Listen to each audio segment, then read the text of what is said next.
अन्याय हुआ है, उसके बाद साथ तो जघन्य अपराध सरकार ने किया है। उस व्यक्ति को मैं समझता हूं अदालतों में अगर जरा सी भी नैतिकता बची है, अगर जरा सी भी मानवता बची है, उस व्यक्ति के साथ जो अपराध हुआ है सू मोटो एक्शन लेके बाकायदा हर तथ्य की जांच करके अगर वो निर्दोष है तो निश्चित रूप से उसको जो है पूरा कंपनसेशन दिया जाना चाहिए। और दूसरी बात एक और बता रहा हूं आपको, वो घर उस व्यक्ति का नहीं था, उसकी पत्नी का था। तो अपराध अगर उस व्यक्ति ने किया है तो उसकी पत्नी का घर कैसे तोड़ दिया? अगर कोर्ट सही मायने में एक्शन लेने ना तो सबके सब जितने भी एसएसपी और जितने भी अधिकारी हैं सही अगर जज हो तो सारी सबकी फीत उतर के खुंटी पर टंग जाएंगी। यह है स्थिति। घर उसकी पत्नी का है, तुमने कैसे तोड़ दिया उसे मास्टरमाइंड बना के? बताएंगे आप? जो अपराधी है आप अगर कुछ एक्शन ले रहे हैं उसकी प्रॉपर्टी पे लेंगे ना, उसकी पत्नी, उसके बेटे, उसकी बेटी, उसके भाई, उसके चाचा, उसके ताऊ, फूफा, मामा, नाना जो भी हैं उनकी प्रॉपर्टी पे कहां से हक है? अपराध में, कानून में अपराधी को सजा मिलेगी या उसके परिवार के लोगों को मिलेगी? नहीं मिलेगी ना। यह है योगी सरकार का जघन्य अपराध, और ऐसे अपराध योगी सरकार लगातार करती जा रही है। पाप का घड़ा भरेगा जिस एक दिन, उस दिन जब फूटेगा तब उसे संभाल नहीं पाएंगे सब। इसके लिए तो मैं जो भारतीय जनता पार्टी है, और बल्कि मैं सीधे सीधे कहूंगा कि प्रधानमंत्री नरेंद्र मोदी इसके लिए अकेले जिम्मेदार हैं। क्योंकि अगर वो सही समय पर सही एक्शन लेते, जैसे ये सस्पेंड करने की कार्रवाई की गई, जब अंतर्राष्ट्रीय दबाव बढ़ने लगा, जब खाड़ी देशों का दबाव बढ़ने लगा, वहाँ से आवाज़ें बहुत मुखर होकर आने लगी, तब उनको सस्पेंड किया गया। मतलब आपको लग रहा है प्रेशर में आके किया गया? हाँ, निश्चित रूप से वो प्रेशर है। मोदी जी हैं सर, मोदी जी हैं तो क्या, मोदी जी तो गुलाम है ना उनके, जो ये अंबानी और अडानी हैं इनके गुलाम है ना। और अंबानी और अडानी का अंधाधुंध पैसा लगा हुआ वहाँ पर उन खाड़ी देशों में, और उन खाड़ी देशों से हमारे पास जो आने वाला है बहुत बड़ी संख्या में क्रूड ऑयल आता है, कच्चा तेल आता है जी। और जो वहाँ पर प्रतिक्रिया हुई है कि भाई वहाँ जो स्टोर हैं, चाहे किसी ने व्यक्तिगत रूप से ही किया गया हो, लेकिन वहाँ स्टोरों से भारतीय जो सामान है उसको बाहर निकाल दिया गया। स्टोरों में भी सामान रखा है तो उसको ढक दिया गया और कह दिया गया कि ये सामान बेचने के लिए नहीं है। और इसके अलावा एक प्रतिक्रिया ये भी शुरू हुई कि भाई यहाँ पे जो लोग हैं उनको भी कि भाई अब आप जाओ, इस तरह की भी बातें वहाँ होने लगी हैं। तो जब धंधे का दबाव है इसका मतलब? नहीं, निश्चित रूप से धंधे का दबाव। और धंधे भी किसका? अपने यारों का। मोदी जी के साथ धंधे से क्या मतलब? नहीं, मोदी जी का यारों से तो मतलब है, धंधे से मतलब नहीं है, यारों से तो मतलब है। हम दो और हमारे दो, भाई हम दो यानी कि अमित शाह जी और मोदी जी, और हमारे दो यानी अंबानी और अडानी। और अंबानी और अडानी का बहुत बड़ी संख्या में वहां पैसा लगा हुआ, बहुत बड़ी मात्रा में। सो जब उनका व्यापार असर में आएगा, उनके व्यापार पर असर पड़ेगा, तो मोदी जी पे असर ना पड़े ये तो संभव ही नहीं है, क्योंकि वो तो उन्हीं के लिए काम कर रहे हैं, उन्हीं की चौखट को सलाम करते हैं। ये स्थिति है, उसकी वजह से जो दबाव पड़ा तो तब उसे सस्पेंड किया, लेकिन केवल सस्पेंड किया। और ऐसे सस्पेंशन कभी भी होते हैं, कभी भी रिवोक कर दिए जाते हैं, खत्म कर दिए जाते हैं, दिखाने के लिए जरूर किया गया है। लेकिन उसके बाद में एफआईआर नहीं हुई। बहुत दिनों बाद जब प्रेशर पड़ा तब फिर एफआईआर हुई, जब देश में हल्ला मचने लगा। और एफआईआर होने के बाद भी स्थिति यह है कि एफआईआर होने से पहले उसको सुरक्षा दे दी गई गृह मंत्रालय द्वारा, और अभी तक कोई अरेस्ट नहीं है। और स्वाभाविक है हल्ला मचा। ऐसे लोगों को, मतलब जो लोग देश को तबाह करने के लिए काम कर रहे हैं, देश के माहौल को खराब करने की कोशिश कर रहे हैं, उनको खतरा है या उनसे देश को खतरा है। ये बड़ी अजीब स्थिति है। तो आज आपको उनको तो लग रहा है उनको खतरा, आपने उन्हें सुरक्षा दे दी, और जो बाकी पूरा देश जो असुरक्षित है उसको क्या करेंगे आप? सर, उसकी सुरक्षा क्या करें? ये कही जा रही है सर कि जो मीडिया के द्वारा, जो मुख्यधारा की मीडिया है, कि पत्थरबाजों से सर का खतरा है देश को। मुख्य धारा वाला जी, वो गुलाम और दलाल मीडिया जो केवल एक व्यक्ति के तलवे चाटने के अलावा, एक पार्टी के प्रवक्ता के रूप में काम करने के अलावा जो कुछ करता ही नहीं है, जो अपना ईमान खोकर, ईमान बेचकर बेईमान बन चुका, उस मीडिया की बात कर रहे हो। जिस मीडिया ने पिछले 10 दिन में 26 तारीख से जब ये शुरू हुआ है, 26 मई से, तब तब से लेके अब से 3 दिन पहले तक उसने 1300 बार केवल इसी बात पर चर्चा की है, इसी बात पर जो है, इसी टॉपिक पर मतलब अपने जो प्रोग्राम किए हैं। उस मीडिया की बात कर रहे हो जिसने देश में आग लगाने में कोई कसर नहीं छोड़ी है, जो रात दिन सिर्फ देश को तबाह करने के लिए काम कर रहा है, उस मीडिया की बात कर रहे हो आप। उसी मीडिया के माध्यम से हो रही है सर। जैसे फ्राइडे के दिन जिस तरीके से पत्थरबाजी हुई, नहीं, पत्थरबाजी कौन कर रहा है?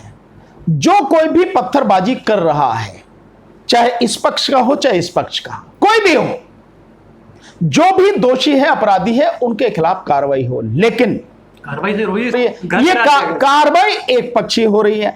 इलाहाबाद में जो घर गिराया गया वो बिल्कुल ही गैर कानूनी और गैर संवैधानिक तरीके से गिराया गया है। जिस व्यक्ति का आपने घर गिराया है, घर गिराना इस अपराध से कहां लिंक करता है? आप कब कह रहे हैं उसका घर कब गिराया गया? उसका घर गिराया गया कि भाई ये जो व्यक्ति है, जो प्रदर्शन हुआ है वहां पर, उस प्रदर्शन का ये मास्टरमाइंड है, उस मास्टरमाइंड का घर आपने गिराया है।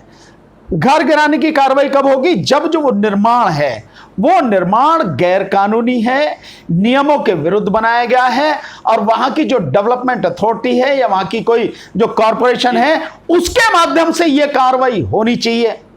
सर, लेकिन हुई है, हाँ, वो सब ड्रामा है। वो एसपी का कहना वही है कि अथॉरिटी के द्वारा हाँ, इलीगल घर था, बिल्कुल। इसलिए सर कब कार्रवाई हुई है? कब कार्रवाई हुई है? जब उसे ये आप अपराधी घोषित कर रहे हैं कि मास्टरमाइंड ये है, वो कार्रवाई पहले से क्यों नहीं हुई? रात को सर घर खाली करने का नोटिस भी दिया गया। नहीं, ये रात में घर खाली करने का इनको शर्म आनी चाहिए। जब जिस दिन इनके अपने घर टूटेंगे ना, तब इन्हें पता लगे कि रात में आप देखे, आपने चुपका दिया वो पर्चा जाके और कह दिया कि भैया हमने तो पर्चा चुपका दिया, हमने तो कह दिया रात में घर खाली करके भाग जाओ। ये जो सारी चीजें हैं ना, घर है, कोई ऐसा नहीं है कि जंगल में आदमी कहीं बैठा उसे चल भाई यहां से हट, वहां चला जा, छोड़ के चला जाएगा। ये घर है, और घर जिस तरह से तोड़ा गया है गैर कानूनी, आने वाला समय आएगा, बताएगा, इसकी बात चिंता वाली बात नहीं है। वक्त आएगा। आज जो गुंडागर्दी ये शासन प्रशासन के बैठे हुए लोग जो कर रहे हैं, क्योंकि आज ताकत उनके पास में, सरकार उनकी है, और जो मन में आ रहा है वो गुंडागर्दी कर रहे हैं। आने वाले समय में जब वक्त बदलेगा तब पता लगेगा। अगर सर अपराधियों को सर त्वरित न्याय देने वाली योगी जी की सरकार है, तुरंत के तुरंत न्याय उन्हें सजा दे रही है, तो इसमें गलती क्या है सर?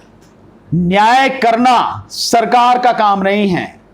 कानून के तहत इन्वेस्टिगेशन करना और अदालत में उसकी जो पैरवी करना, यह सरकार का काम होता है।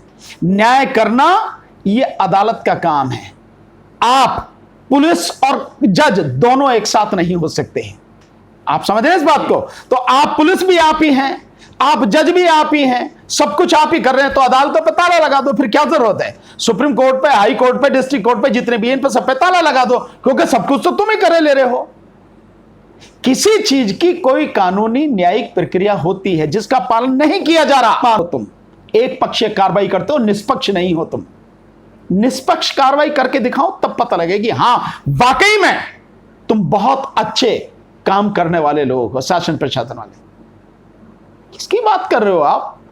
किस तरह का न्याय दिया जा रहा? कैसी एक पक्षीय कार्रवाई योगी सरकार में, मोदी सरकार में हो रही है।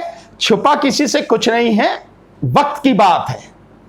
नहीं सर, इसमें न्यायालय जो पहले बात कही जाती थी कि न्यायालय स्वतः संज्ञान लिया करता था सर। अगर कुछ गलत हो रहा है, जैसा कि आप कह रहे हैं कि गलत हो रहा है, गलत तो बहुत कुछ हो रहा है, गलत तो बहुत कुछ हो रहा है। कहां स्वतः संज्ञान लिया जा रहा भाई? ना तो माननीय सुप्रीम कोर्ट के माध्यम से, ना ही माननीय हाई कोर्ट के माध्यम से।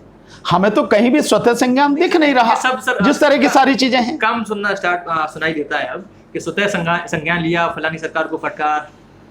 इसका मतलब यह हुआ कि यही बात मैं कह रहा हूं कि जहां जहां अन्याय हो रहा है, कम से कम वहां तो आप स्वतः संज्ञान लें। मैं आपको एक जानकारी देता हूं, जो आपने देखा होगा, खुद पुलिस वालों ने वीडियो बना के वायरल किया है। सहारनपुर, लोगों को सहारनपुर मारपीट करेगी, सहारनपुर जी सर, सहारनपुर की बात कर रहा हूं। सहारनपुर में 2 पुलिस वालों ने, यानी सिपाही हैं वो और एक सब इंस्पेक्टर है, उन दोनों ने कमरे में बंद करके लाठियों से पीटा बुरी तरह से। तीनों ने जी पीटा नहीं पीटा जी, वो वीडियो वायरल है। वो वीडियो किसने बनाया? स्वाभाविक पुलिस वालों ने बनाया होगा। और वो किस लिए वायरल किया है? लोगों के अंदर डर बहलाने के लिए कि अगर तुम इस तरह की जरा सी भी तुमने घर से बाहर निकलने की कोशिश की तो पकड़ के तुम्हें ऐसे ठोकेंगे। इसी बात के लिए तो ना, क्या संज्ञान लिया नहीं? आपको मालूम है, मुझे मालूम है, यहां बैठे जितने भी लोग हैं इन सबको मालूम है, कोर्ट को नहीं दिख रहा वो किसी कोर्ट ने संज्ञान लिया? हाई कोर्ट ने लिया, इलाहाबाद या लखनऊ हाई कोर्ट ने लिया, क्या सुप्रीम कोर्ट ने लिया? कोर्ट किसने पावर दी है? पुलिस को किसने ये पावर दी है कि व्यक्ति को पकड़ के आप मारेंगे? अगर आपने पकड़ा है उसके खिलाफ रिपोर्ट लिखिए, एविडेंस कलेक्ट कीजिए, कोर्ट में पेश कीजिए, चार्जशीट जितने भी एविडेंस है कलेक्ट करके चार्जशीट फाइल कीजिए और उसको वहां केस को परसू कीजिए।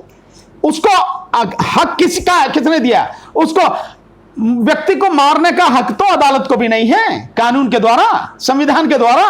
वो भी ज्यादा से ज्यादा उसे केवल जेल भेज सकती है। अपराधी है, अपराध के लिए कानून में सजा है, उसे जितने साल की सजा है, जो जुर्माना है वो सजा करेगी, भेज देगी जेल। सर जी, मारने का हक किसने दिया? सांप्रदायिक घटनाएं हो रही हैं अभी, तो आपको क्या लगता है कि अगर किस चीज पे काम हो जाता है सरकार द्वारा कराई तो जाए? शायद ये घटनाएं बहुत सिंपल सा, कहीं कहां चुप हुई? बहुत सिंपल सा। मैंने आपको बताया ना, जिनका मैंने कहा सबसे पहले या एकमात्र अगर कोई व्यक्ति दोषित है वो तो देश के प्रधानमंत्री नरेंद्र मोदी। जिस दिन ये बात कही थी, हिजाब आप कह रहे हैं, हिजाब पर आप चारों तरफ बकवास कर रहे हैं, आप जो अजान है उस पर आप हल्ला मचा रहे हैं, मुस्लिम मस्जिदों पर आप भगवा फहरा रहे हैं, आप जबरदस्ती तलवार लेके, कट्टे लेके, रिवॉल्वर लेके प्रदर्शन कर रहे हैं, उनके मोहल्ले में जाके उन्हें उकसाने की कार्रवाई कर रहे हैं। आपने उस पर कुछ नहीं किया, आप चुप बैठे हैं। लेकिन पूरी दुनिया के जो इस्लाम को मानने वाले लोग हैं, पैगंबर मोहम्मद साहब उनकी नजर में सबसे ऊपर हैं। जब पैगंबर मोहम्मद साहब के ऊपर बात की गई है और वो भी बिना ऐतिहासिक तथ्यों और बिना ऐतिहासिक साक्ष्यों के बात की गई है, तब भी प्रधानमंत्री चुप हैं।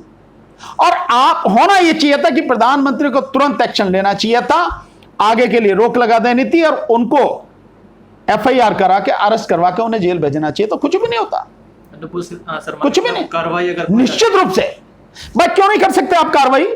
जब आप इतिहास के प्रोफेसर, क्योंकि वो दलित समाज से आते हैं, एससी समाज से आते हैं, प्रोफेसर रतनलाल जी जो हिंदू कॉलेज में पढ़ाते हैं इतिहास, आप उनके खिलाफ एफआईआर लिख के आप उनको बंद कर सकते हैं, अरेस्ट कर सकते हैं, उन्हें अरेस्ट करके आप कोर्ट में पेश करें।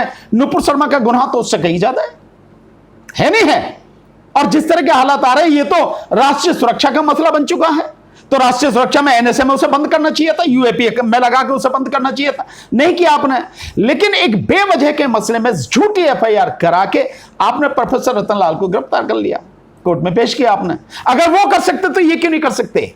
ये इसलिए क्योंकि वो शर्मा है और बीजेपी की राष्ट्रीय प्रवक्ता रही है, इसलिए। और वो कौन है? वो प्रोफेसर कौन है? वो दलित है, वो एससी है, इसलिए आपने उसको बंद कर दिया। तो आपका दोहरा चरित्र तो यही समझ में आ रहा है, आपका भेदभावपूर्ण रवैया तो यही समझ में आ रहा है। निष्पक्षता नाम की चीज नहीं है, एक पक्षीय कार्रवाई है, सब समझ में आ रही है। जिस तरीके से अभी उत्तर प्रदेश के अंदर मैं बता रहा हूँ कि जो बुलडोजर कल्चर हुआ है, जो तुरंत न्याय देने की बात शुरू हो चुकी है, तो क्या ऐसा था कि न्यायालय क्यों जरूरी हो जाता है? न्यायपालिका की जो व्यवस्था है वो क्यों, उसका मजबूत होना क्यों जरूरी हो जाता है? देखिए, न्यायपालिका का मजबूत होना इसलिए जरूरी है कि किसी के साथ भी अन्याय ना हो।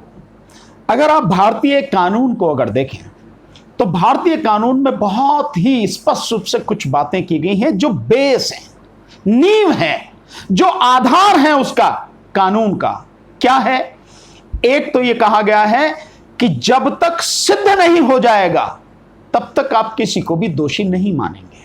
आरोपी और दोषी में जो फर्क, बिल्कुल भाई, आरोप है, कोई दिक्कत नहीं है, लेकिन इस आरोप को सिद्ध करना है। सिद्ध करने की जिम्मेदारी किसकी है?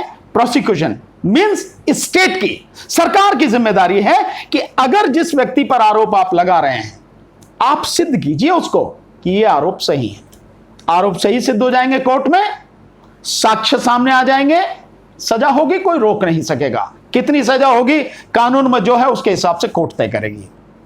एक बात ये। दूसरी बात यह है, दोनों चीजों को आप देखिए, बहुत मतलब इन सारी चीजों को समझना बहुत जरूरी है। अगर ये नहीं समझते हैं तो आप ये मानिए गुंडा राज चल रहा है। एक कि जब तक सिद्ध ना हो जाए तब तक हर व्यक्ति निर्दोष है। दूसरा, चाहे 100 के 100 गुनहगार छूट जाएं, लेकिन किसी भी बेगुनाह को सजा नहीं होनी चाहिए। यह आधार है। जिन लोगों ने कानून बनाया, आप उनकी पवित्रता देखिए, आप उनके मन की विशालता देखिए कि कितनी दूर तक सोचकर उन्होंने बनाया। क्यों बनाया? इसको मैं बताता हूं क्यों बनाया उन्होंने।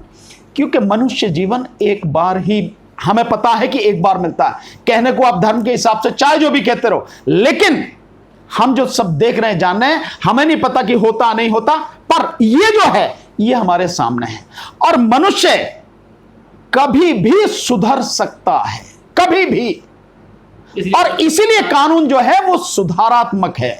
दंड भी इसलिए दिया जाता है उसे कि वो सुधार हो। आज की तारीख में तो इस बात पर भी दो मत हैं पूरी दुनिया में कि फांसी की सजा दी जानी चाहिए या नहीं दी जानी चाहिए। कुछ का मत है कि नहीं, फांसी की सजा किसी हालत में नहीं दी जानी चाहिए। कुछ का मत है कि फांसी की सजा दी जानी चाहिए। यहां भी है। सो ये इसलिए है कि इंसानी जीवन जो है वो बहुत महत्वपूर्ण। आप क्या कर रहे हैं? आपने तय कर लिया, आपकी पुलिस ने कह दिया कि वो मास्टरमाइंड है, और आपने अगले दिन उसका घर तोड़ दिया और दिखा दिया हमें इसे मई से हम इसे दे रहे थे। 10 मई को हमने इसे जो अथॉरिटी ने जो इसको लेटर दिया था कि भाई तुम जो अनऑथराइज कंस्ट्रक्शन है इसको तोड़ो, और हमने इसे 17 तारीख तक का वो दिया था, 27 मई तक का। इसने जवाब नहीं दिया। 28 को फिर नोटिस दे दिया, फिर कहा 9 तारीख को, 10 तारीख को आपने तोड़ दिया। मास्टरमाइंड का माइंड, जरा उससे पूछना, 2-4 सवाल पूछ लेना जो मास्टरमाइंड कह रहा। ये जो मास्टरमाइंड है इसने कब किसके साथ में बैठ के कहां ये योजना बनाई, और तुम्हें कैसे पता लगी? क्या रिकॉर्डिंग है तुम्हारे पास? क्या सबूत है तुम्हारे पास? व्हाट्सएप चैट्स की बात अगर नहीं होगा, तुम्हें आपने देखी व्हाट्सएप चैट? नहीं देखी ना? नहीं देखी होगी। नहीं सर। और व्हाट्सएप नहीं देखी ना? नहीं देखी, किसी ने भी नहीं देखी व्हाट्सएप चैट। और मैं बता रहा हूं कि जिस समय चार्जशीट आएगी उस समय पता लगेगा कि कुछ है ही नहीं।